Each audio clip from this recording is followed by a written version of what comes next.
Back to the day 9 current affairs. So మన day 9 current affairs లో first question వచ్చేసి Paris Olympics 2024 Indian torch bearer.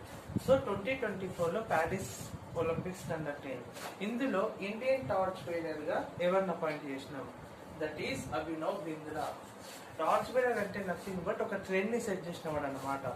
So మన Olympics లో shooting లో gold medal తీసుకొచ్చిన first Indian ఎవరంటే Abhinav Bindra.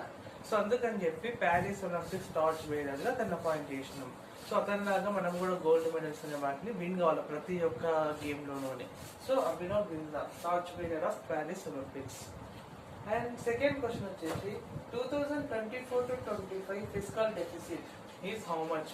So government of India 24-25 fiscal deficit ని ఎంత వాల్యూ అనే దాన్ని పెట్టింది. That is 5.1% of GDP. Total జీడిపిలో 5.1% అనేది ఫిస్కల్ డెఫిసిట్ గా డిసైడ్ చేసింది. అండ్ థర్డ్ క్వశ్చన్ వచ్చేసి first European country to approve Indian UPI. That is France. So Europe యొక్క కాంటినెంట్ లో ఏ కంట్రీ ఇండియన్ యొక్క యూపీఐని అలో చేసింది? దట్ ఈస్ ఆ కంట్రీలో మనము PhonePe and BharatPe ఏవైతే డిజిటల్ యొక్క ఆన్లైన్ మెథడ్స్ ఇక్కడ వాడుతున్నామో వాటిని అక్కడ మనం వాడొచ్చు, వాళ్ళు అలో చేస్తుంది. So which country? That is France అన్నమాట.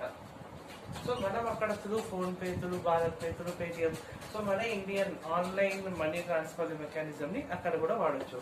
So these are the 3 questions.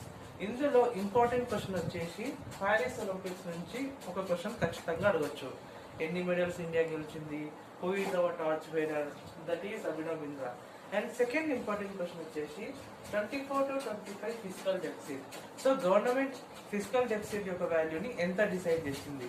That is 5.1% of GDP. అందులో 5.1%